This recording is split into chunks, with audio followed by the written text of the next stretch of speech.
Hi, everyone. Welcome to our webinar on building secure applications with IBM AppScan and SD Elements integration. We're going to have three speakers today, and I just want to introduce them quickly, and then we'll move ahead. We have Shane Parfit, Senior Manager of Product Marketing at SD Elements at Security Compass. After he speaks, Larry Gerard will take over. He's the Program Director of Application Security Product Management at IBM. And then we also have Brandon Trion Howan, a sales engineer at Security Compass, who's going to speak a bit about the technical side of how the integration actually works. I just want to make a few notes here at the beginning. For anybody who is interested in receiving a recording of this webinar or seeing the slides, we will actually send that out to everybody after it's over. So don't worry about writing things down for now or recording. We will take care of that for you. And then additionally, feel free to ask questions throughout the webinar using the Q&A module, and then we will answer them at the end. Great, and so without further ado, here is Shane.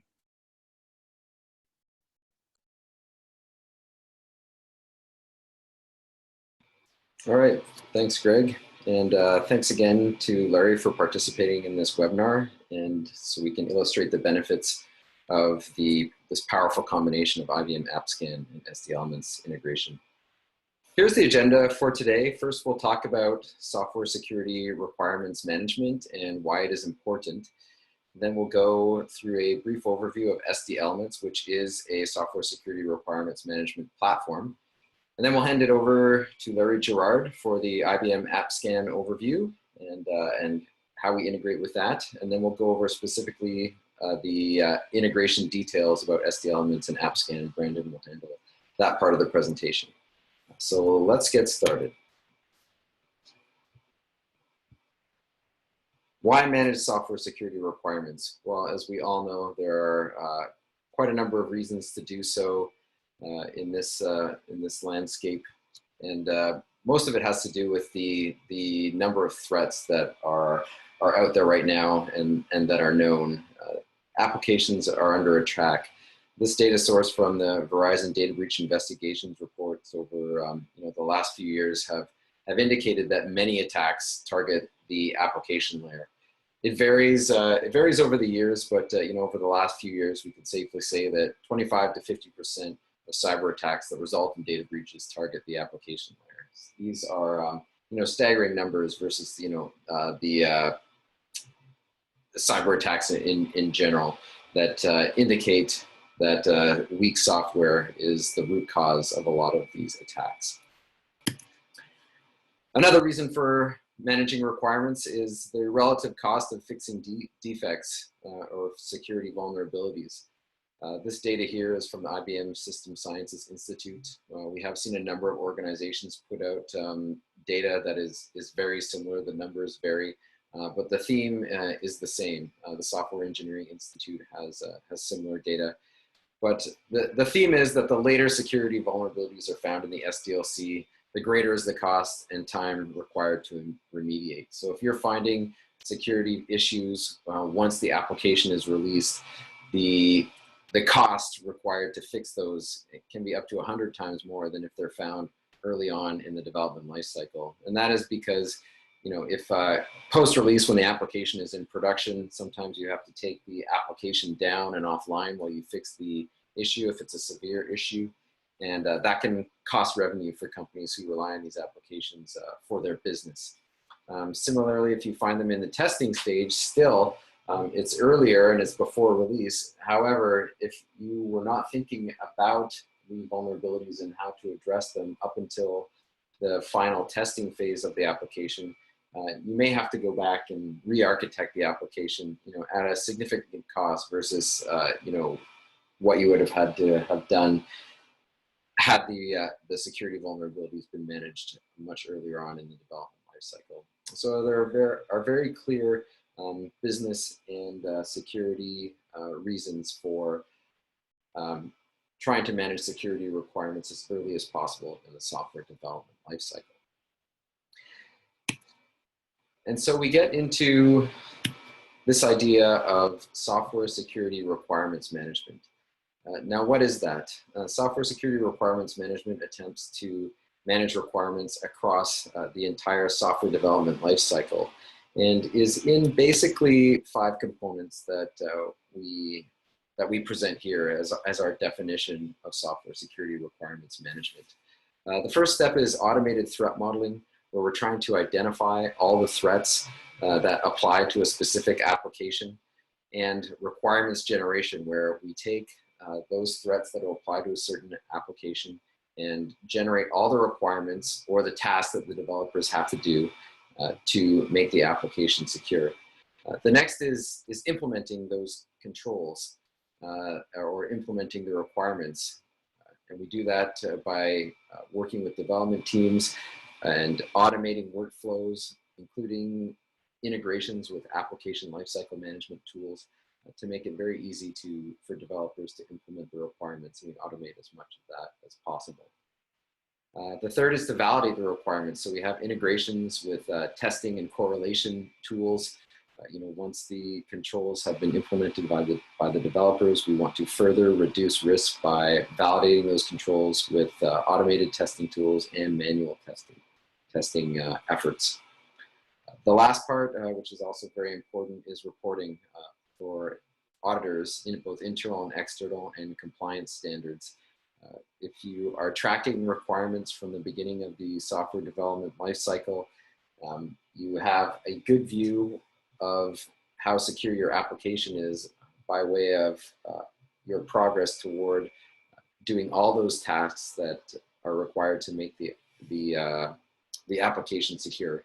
So if those are logged and reported on easily and validated, and you have a reporting structure to make an audit or compliance report from the application in a few easy clicks and automate that in a certain way, that's another part of software security requirements management that helps make applications more secure.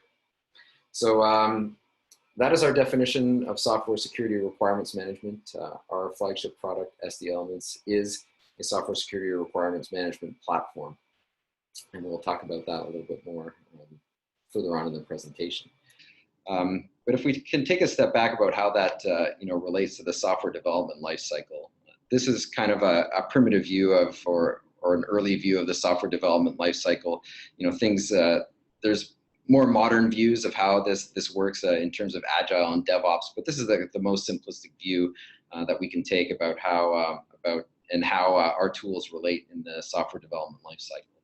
So if we talk about historically speaking, when people first started addressing application security, there was first a need to figure out how vulnerable is our application? How many vulnerabilities do we have? So as AppSec evolved, the first types of tools were kind of early primitive dynamic testing tools where they're testing a running application, poking for holes in it based on the known security vulnerabilities that are out there. As application security programs evolved, people started realizing that it was disruptive to find vulnerabilities that late in the development cycle. So they were looking for ways to shift that left, to try to find them earlier. So some people came up with tools that we call code scanners or static analysis tools, where they're scanning code in the development phase to look for vulnerabilities and problems with that code. So that helps to shift these things further left. And as we'll touch upon later on in the presentation, these lines between development and testing, are really blurred with modern tools and agile and DevOps process, where you're doing, a lot of testing and development concurrently and cyclically as part of the development process. But to shift these activities further left and start addressing security vulnerabilities, the other concept that we have and new tools that have been developed are in the area of software security requirements management, which is what SD Elements is. And in this kind of tool, we're talking about identifying the threats with some automated threat modeling before requirements and design even begins, taking the output of that threat model, coming up with the requirements that are required for design and development, and then tracking those throughout the software development lifecycle during development, integrating with workflows, and integrating with the testing tools such as IBM AppScan to validate those results. So an overview of SD elements, just a quick overview for those of you who don't know about SD elements. We've touched on it a bit and how SD elements can manage requirements throughout the software development lifecycle. But in general, it's a 5-step process. This kind of relates to a waterfall method, but can also be employed in DevOps and Agile environments. The way we do the threat modeling is we answer a short questionnaire in the application about the technical requirements and architecture of the applications, what kind of protocols are required, what languages, what platforms. We can take that information from about the application and generate the list of threats that are relevant to that application specifically. And from the list of threats, then we can generate the list of countermeasures, the tasks that developers need to take to make the application secure. And we can deliver those tasks in step 3 through their development tools and through our ALM integration, so the developers do not have to change their workflow. They're getting a task from SD Elements, but in their ALM, their application lifecycle management tools, such as Jira, and they continue to work as normal, and they have all the information they need to complete the task, mitigate the threat, and satisfy the security requirement. So that leads to step 4, where they're using that task information, the information built into the task about how to mitigate the security threat to build security into the application. And then, the final step is the integration with IBM AppScan, where there's outputs from IBM AppScan that map to security requirements. We can use those automated testing tools to validate that the controls are working. So that is the overview in general of how SD Elements is working. And with this workflow, we can reduce risk in software products significantly. First, by identifying the risk, and as the project progresses, we're working with the ALM tools to mitigate the risks and track it, and validating those risks through testing tools, both manual and automatic. And as the project progresses and being managed through SD Elements, the risk posture associated with the application gets further and further lower. And it's all reportable to any internal auditors or people interested in compliance inside and out of the organization. Just a bit of data about some real world data about how this kind of affects our customers in terms of the ROI and also the vulnerability and risk reduction. One of our big customers in the financial industry scanned a number of applications at the testing phase that were not using SDE, and then also scanned a set of applications that were using SDE, and compared the results. And with applications that were not using SDE, by the time they got to the testing phase, there were far more number of findings than the set of applications that were using SDE. So what that says to us is that tracking security requirements early on in the development cycle reduces the number of findings at the testing phase, and therefore it reduces the costs of remediation. So if organizations generally have a good idea about their remediation costs for security vulnerabilities, they have a cost per remediation. So you multiply that by the number of vulnerabilities, and it can add up to a significant cost if there's a high number of findings. So by the time you get to the testing phase, if there are a low number of findings, it's a lower cost, and the application is much more secure because you're not seeing any of those high risk or medium risk vulnerabilities by the time the application is released. And we can start talking about how this helps organizations fit security activities into their rapid release cycle methodologies and environments, such as DevOps and Agile.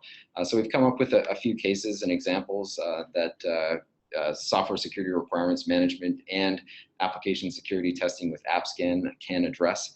The first problem that we see our customers having is that the security team doesn't have time to perform proper security architecture reviews for each release.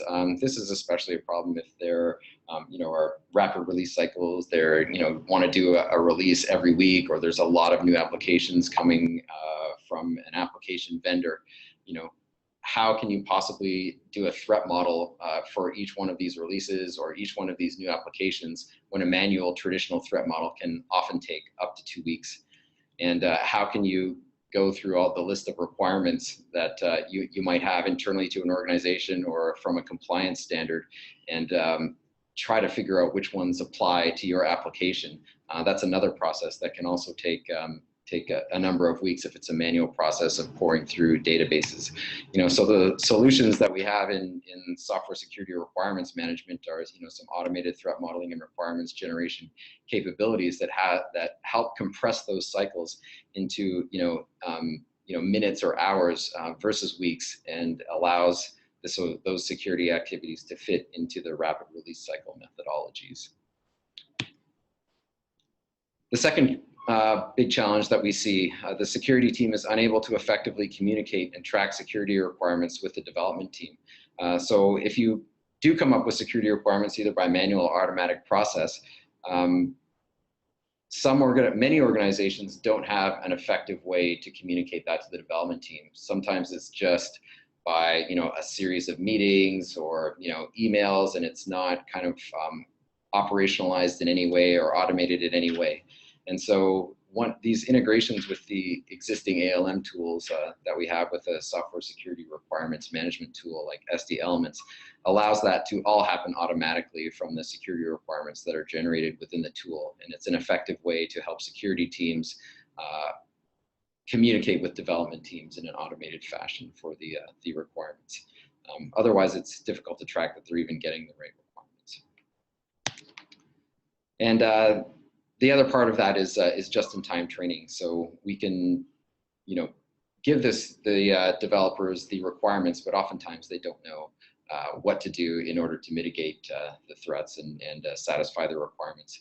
So we can also, with these type of tools within the task content, push links to training or even how-tos and code samples right into the task, so the developers have all the information they need right in front of them in their workflow, in their ALM tools to mitigate the threats, and they don't have to go and do weeks of training in advance to figure out how to do this. The third problem, and the last example I'll go through, is that oftentimes the development team doesn't have time to deal with all the findings from application security testing tools. A testing tool, whether it be manual or automatic, such as the offerings from IBM AppScan, depending on the application, they may have a lot of findings that have to be gone through and communicated with the developers, prioritized, all that takes a lot of time to go through manually. So an automated solution is really needed in order to help compress the time required to remediate and go through these cycles and get to a release where you have a low number of vulnerabilities and that you've found from the testing tools and remediated.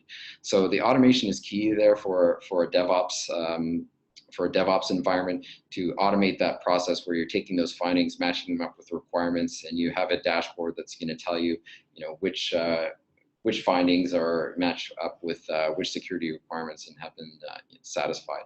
So we're mapping those to requirements. And the last part, and the kind of the segue into Larry's part of the presentation, is testing analytics. How do you deal with all those findings and understand which ones are going to be the top priority, which ones mean something, and which ones have to be addressed by the developers. So with that, I think I will hand it over to Larry for his comment on that last point in IBM's AppScan offerings and also his part of the presentation for the AppScan overview. Thanks, Shane.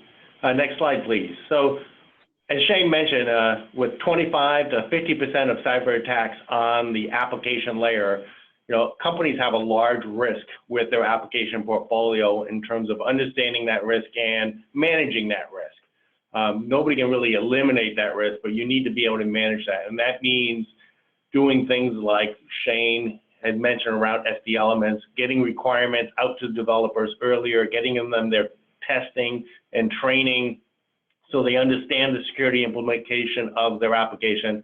And most of all, threat modeling, right? So easy threat modeling with SD Elements helps you understand your risk very early on with the application. And that's key to really kind of reducing that risk of 20 to 50% of the cyber attacks on the application layer. So I'm very happy to be part of this webinar with Security Compass today and SD Elements because we focus on managing risk as much as they do. So it's a good partnership. Next slide, please. So kind of take a look at the application security framework from IBM. We started out testing 10, 15 years ago, and that's our lower left-hand corner, and we've got great capabilities around testing. Dynamic analysis, as Shane mentioned, static analysis, getting testing closer and closer to developers. We've added open source analysis recently, mobile analysis, and we do provide also pen testing. So if you need someone to come in and just do manual testing of the application, we can provide that too. But as I mentioned, managing risk is really not about just testing, right? It's about requirements, but also understanding your portfolio. So we've built out a whole management layer on top of that, which is that blue box across the top. So the first thing we recommend to our customers is really understanding their asset inventory, or how many applications do they have, right? So that starts determining the scope. And then you go through a process of impact analysis. And as Shane mentioned earlier, one of the easiest way to do that is with some threat modeling, and SD Elements has a very good way of capturing that threat model and helping people assess the business impact. So those two things you can do before you even start coding, or you can do that on every application that you already have here. And understanding your asset inventory and your business impact from threat modeling or another set of attributes, pulling all that together really kind of helps you understand the scope of your problem. That then drives your testing, right? In terms of what tests you're going to do. Are you going to do dynamic and static? How often you're going to test? That helps set policy. And all that information then gets summarized up into the vulnerability prioritization. As Shane was mentioning earlier, a lot of companies have legacy applications, and they're testing. They have a lot of vulnerabilities there. We have to kind of prioritize high, medium, low, what vulnerabilities. And we bring a lot of analytics to that problem in terms of helping people review that information, clean that information up. And we do that with analytics versus recommending manual review. So we're eliminating a lot of the manual steps that people need AppSec experts for to get information back to the developers very quickly and very consumable formats. That's the core of the management, right? You understand your application inventory, assess the business impact, like with threat modeling, do your testing, prioritize vulnerabilities, and start closing those vulnerabilities down.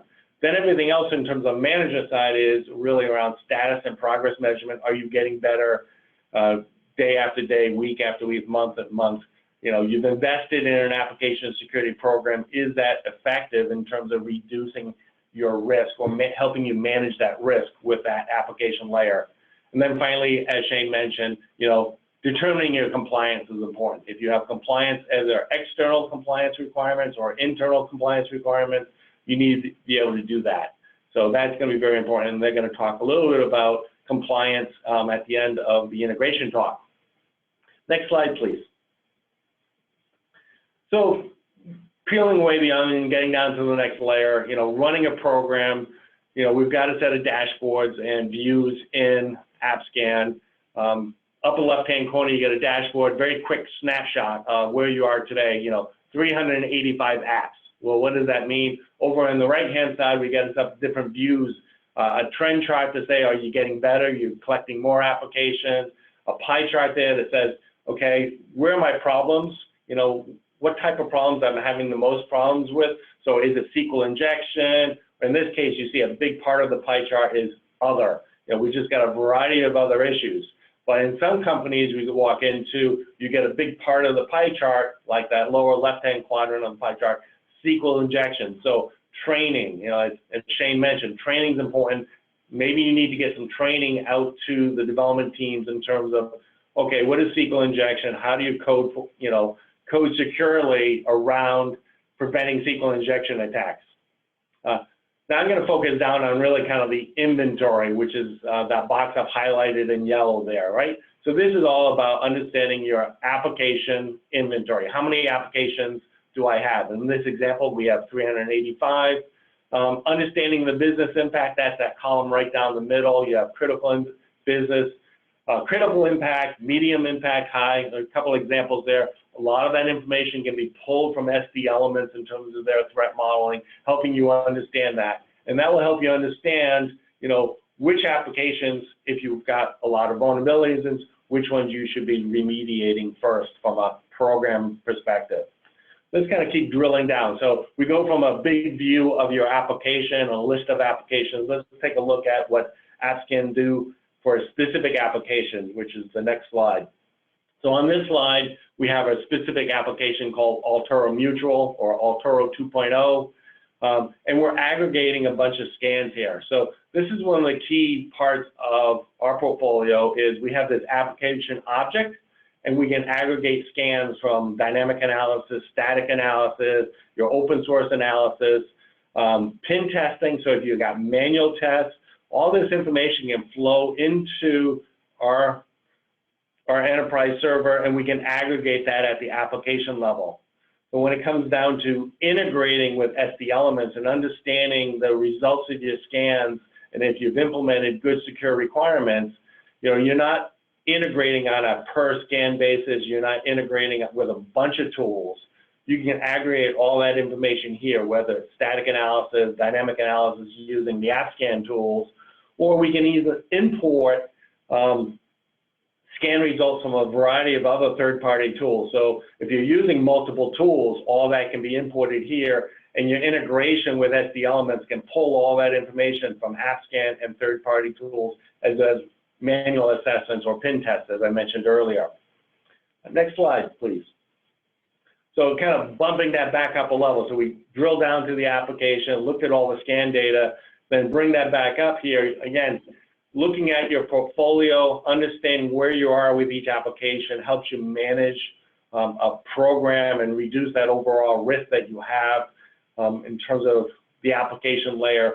Workflow is very important. So here I'm just highlighting very quickly. You could drill down and start looking at applications by their testing status, who's completed their testing, remediated a lot of their issues.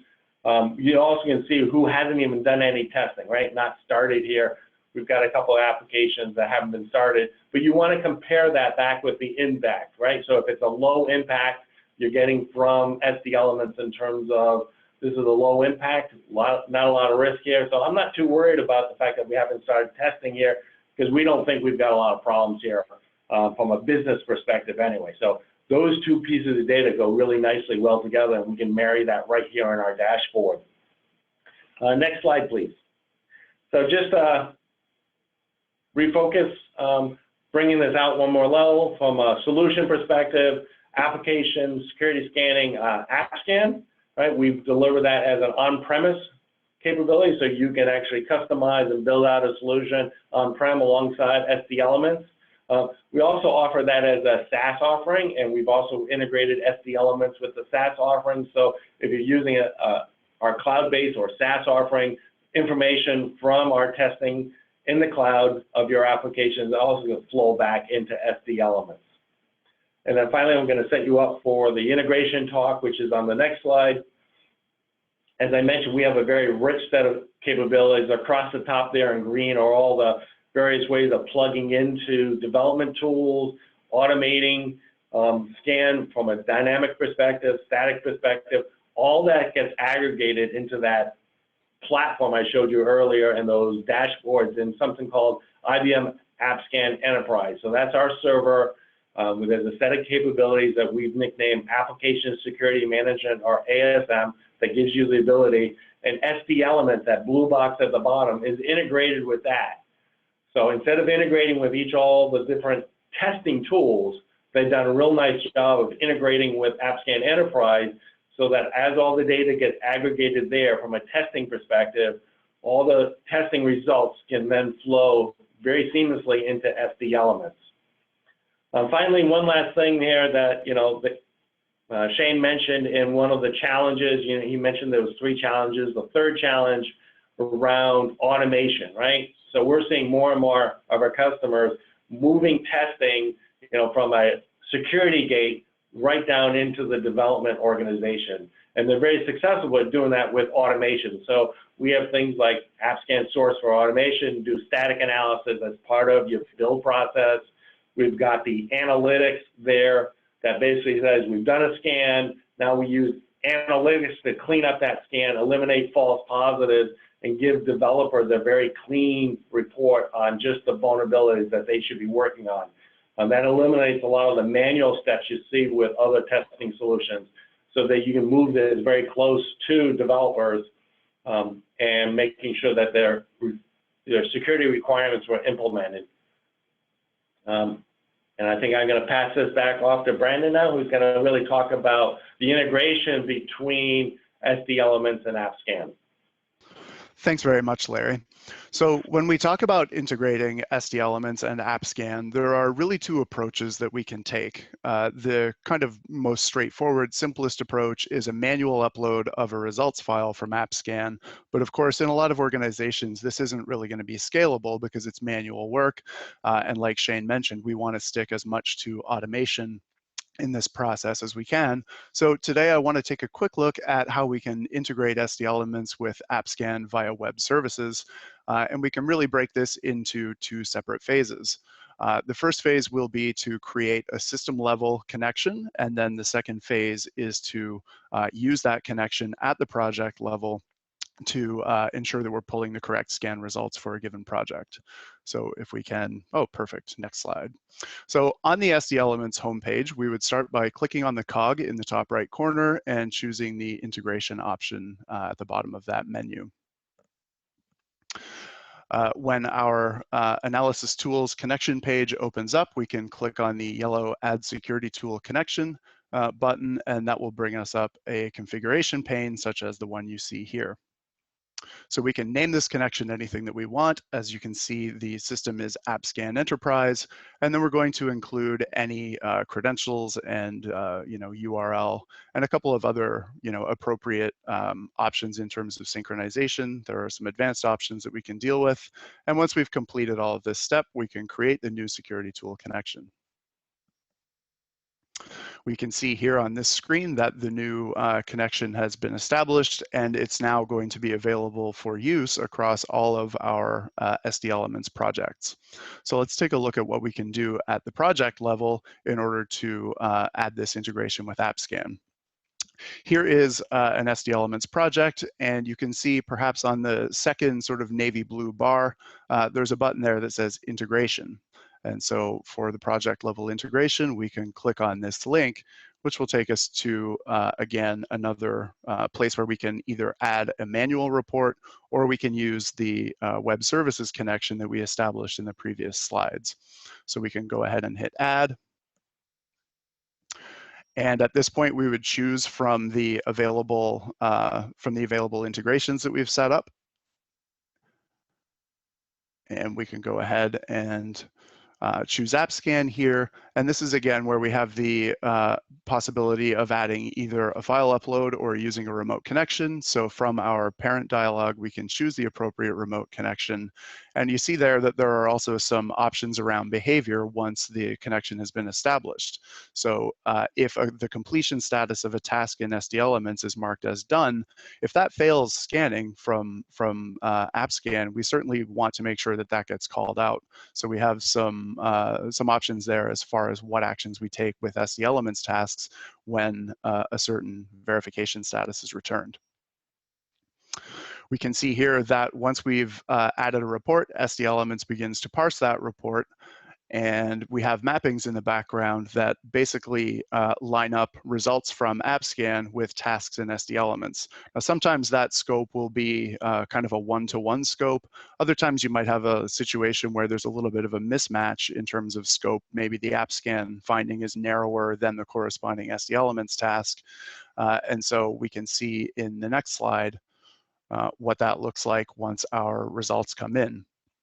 So you'll notice under task T21, ensuring confidential data is sent over an encrypted channel, we see that that verification flag has now turned red. So red is a failure, but the good news is that there was actually a finding from the code scan. If that verification flag were still blue, then we would understand that this is one of the tasks that unfortunately had no finding coming from AppScan, and this is where we have the ability to sort of hone our testing so that we're being as efficient as possible. You can see as we expand the verification flag, we can see that AppScan has reported a failure. And so this is a good opportunity for us either to identify a possible false positive or to make sure that this task appears in a subsequent development iteration, whether that's an agile sprint or some other block of time. And we can make sure that the development team actually addresses this issue, perhaps via manual testing and or further development. Of course, ensuring that we are performing code scanning and importing those results into SD elements is great, but ultimately what we want to be able to do is see what the compliance posture of an application is, or the security posture of an application. And so once we have had developers perform the tasks that are listed in SD elements and use something like IBM AppScan to validate those, the next step, and I would argue one of the most important steps here, is to be able to report on that and to discuss the reports that SD elements can generate. I'll go ahead and at this point pass things back to Shane.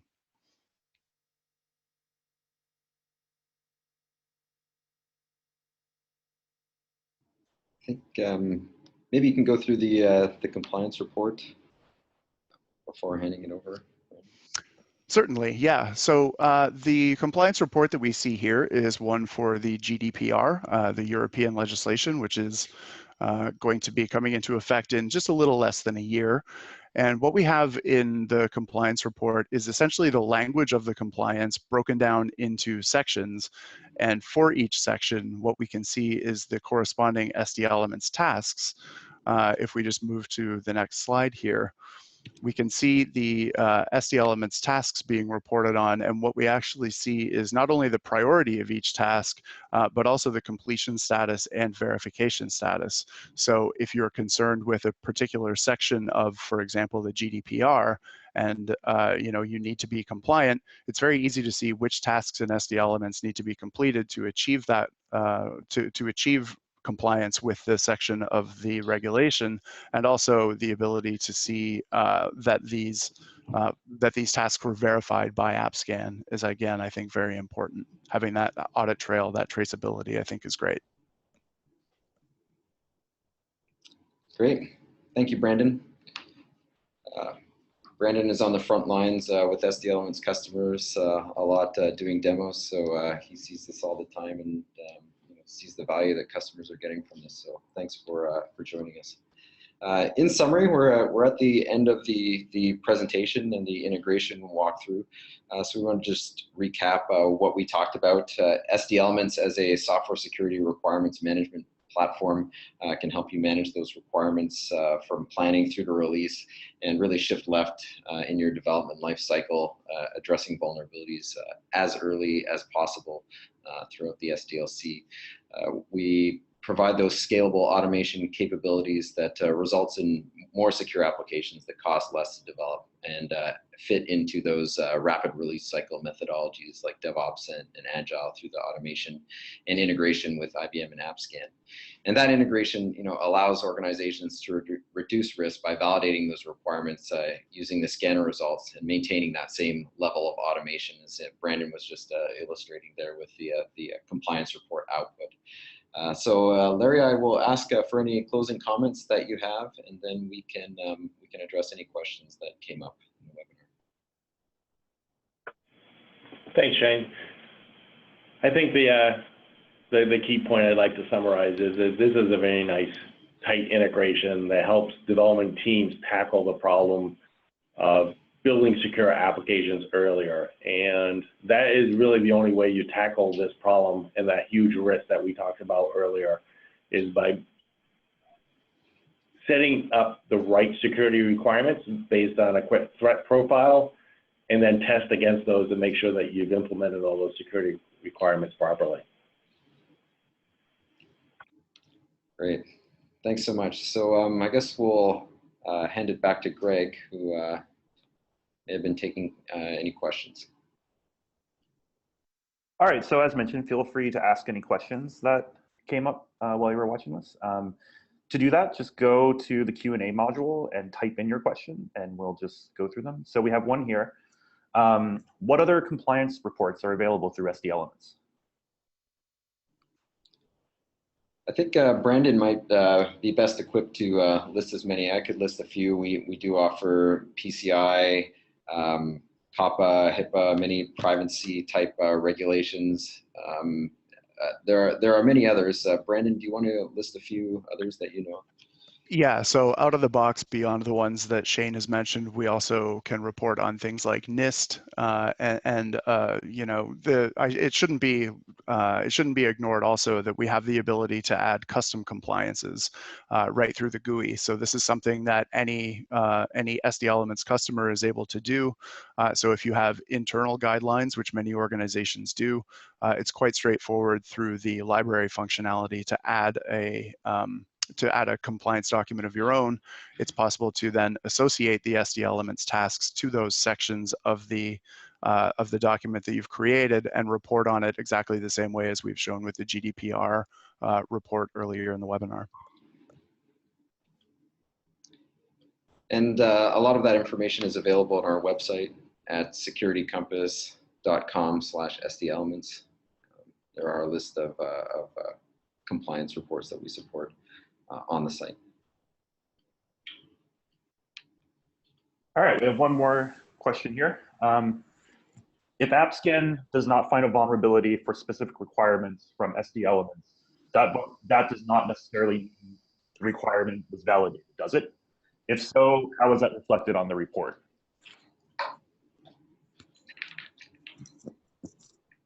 So sorry, can you repeat the question? Yeah, I'm going to read that.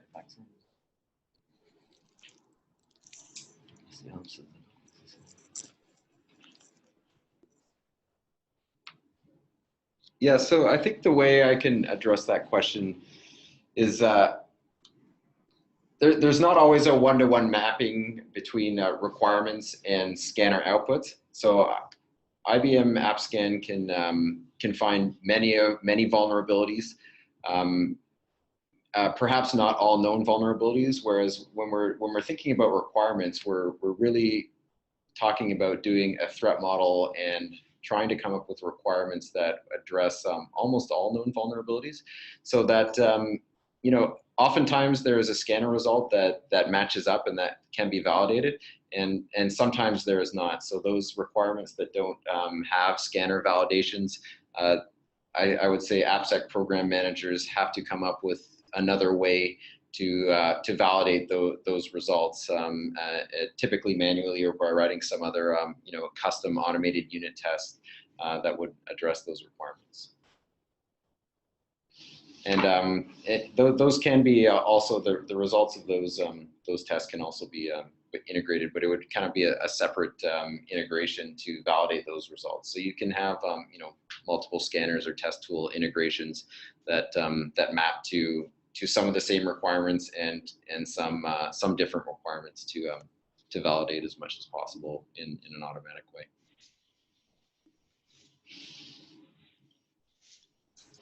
All right, so we just had somebody else ask if they can get a copy of the presentation. We recorded this, and we'll also send that out, and we'll send out the slides too. That's right.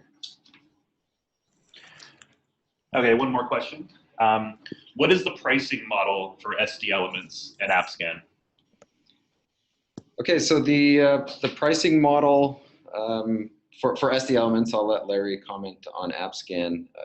We actually have a new pricing model, and it is a usage-based pricing model. So we have just converted to that, and we're now licensing SD elements based on the number of applications being managed within SD elements. So we're calling that applications-based licensing. If you want to talk to us about that licensing model, feel free to get in touch with us by by email or contacting us through the website. Larry, do you want to comment on the licensing model for AppScan? Sure. From an on-premise perspective, the AppScan product line has a server price point as well as a per user price point. So, you get your base price for the server. It's up to, there's one price point for 10 concurrent users, and then anything over 10 concurrent users is a different price point for the server. And then each user you have, there's a different price point.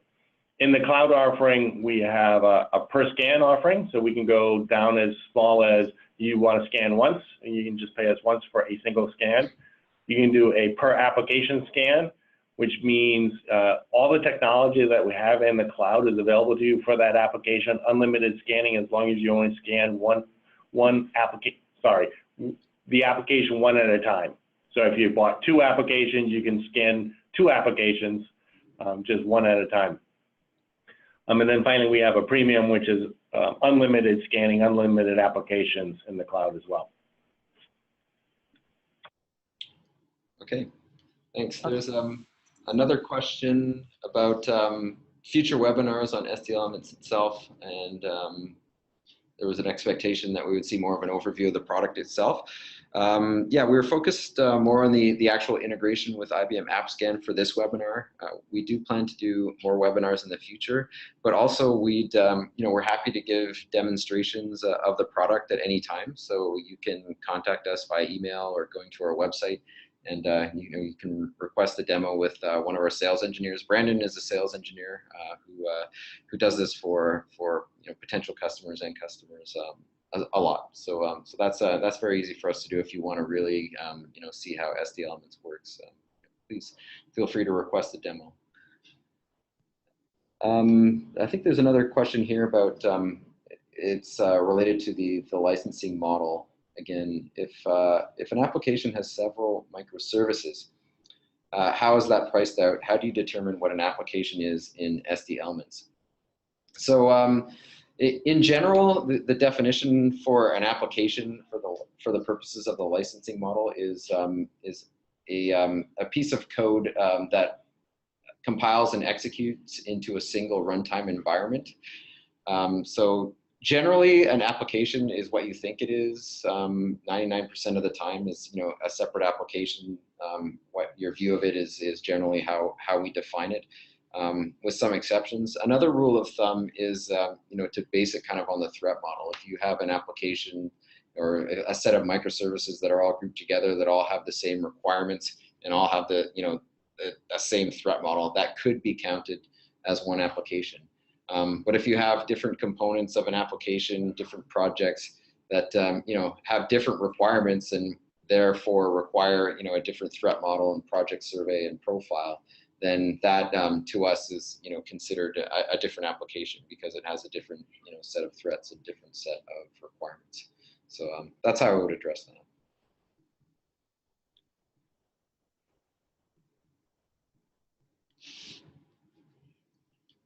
All right, that appears to be everything, unless there are any remaining questions. Don't hesitate to ask.